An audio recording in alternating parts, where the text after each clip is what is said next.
Australia perlambat proses student visa internasional. Kalau di banyak negara, kedatangan mahasiswa internasional disambut dengan antusias, di Australia saat ini, pemerintah segera akan memperlambat proses pemberian visa pelajar. Mengapa hal tersebut dilakukan? Bagaimana dampaknya terhadap kedatangan mahasiswa internasional?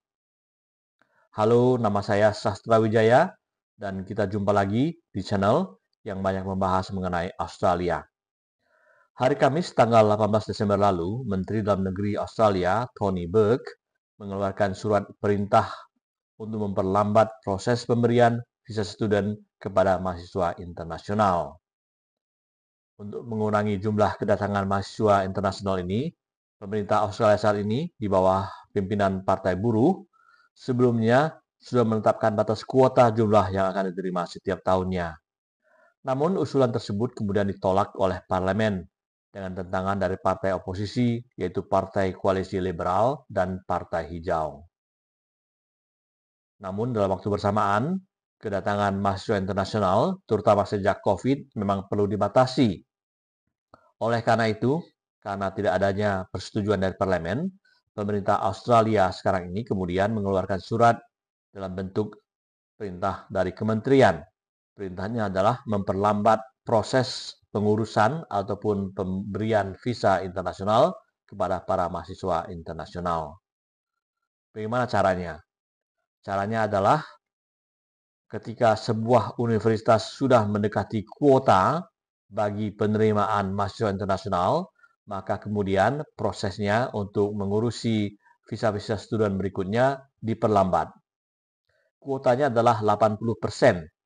Jadi misalnya sebuah universitas menerima 100.000 mahasiswa per tahun, ketika 80.000 orang sudah diterima, maka proses 20% berikutnya diperlambat menjadi bukan hal yang menjadi prioritas lagi. Apa dampaknya bagi universitas di Australia? Dampak utamanya tentu adalah bagi universitas yang populer yang di Australia disebut sebagai Group 8 atau 8 universitas yang berada di kota-kota besar.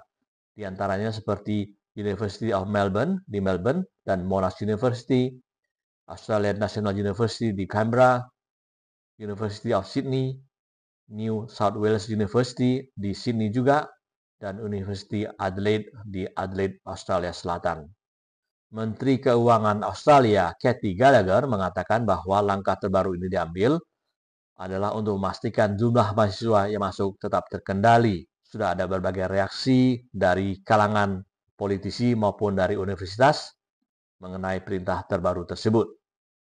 Namun, Katy Gallagher mengatakan pihak imigrasi sekarang akan mengalihkan perhatian dari proses visa untuk pelajar-pelajar internasional ke universitas besar menjadi ke universitas lokal ataupun yang regional. Karena selama ini memang minat untuk belajar ke universitas kecil lebih sedikit tentunya dibandingkan mereka yang ingin belajar ke kota-kota besar ataupun universitas besar di Australia.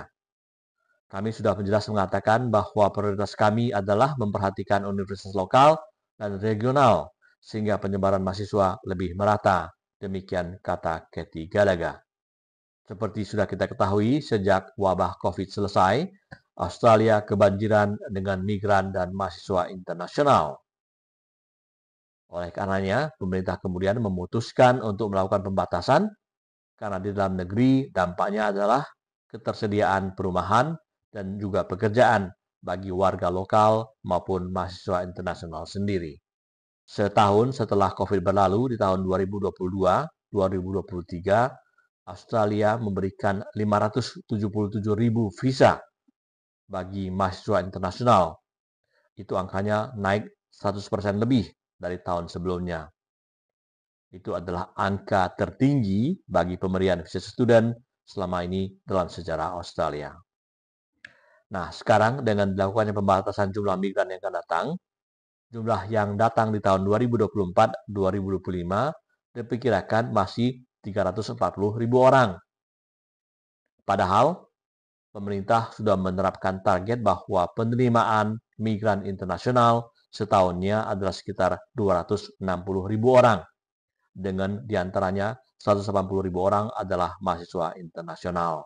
Padahal sebelumnya, selain memperketat kedatangan orang-orang dari luar negeri, pemerintah juga memperketat aturan bagi mereka yang sudah di Australia, sehingga mereka lebih cepat meninggalkan Australia. Namun, diakui oleh seorang menteri, yaitu Menteri Keuangan Utama Jim Chalmers, mereka yang berada di Australia lebih sedikit yang ingin meninggalkan Australia saat ini, sehingga jumlahnya masih melebihi kuota ataupun perkiraan pemerintah sebelumnya. Jim Chalmers mengatakan dia tidak tahu alasan mengapa para migran ataupun para pemegang visa sementara itu masih tetap berada di Australia selama ini. Jadi ini perkembangan terbaru dari Australia mengenai migrasi dan visa mahasiswa internasional. Pemerintah sudah mengeluarkan petunjuk baru di tingkat kementerian untuk memperlambat visa student bagi universitas besar yang sudah mendekati kuota 80%. Dengan itu, proses visa student kemudian dialihkan untuk universitas yang lebih kecil dan di kawasan regional. Nah, jadi bagi Anda yang ingin belajar dari Indonesia ke Australia, apa artinya semua ini? Artinya, kalau Anda serius belajar di sini, peluang Anda untuk bisa mendapatkan visa student akan lebih besar bila Anda mencari universitas yang lebih kecil atau berada di kawasan regional. Itu saja pembahasan dari saya, Sastra Wijaya, kali ini dari Melbourne. Sampai jumpa lagi.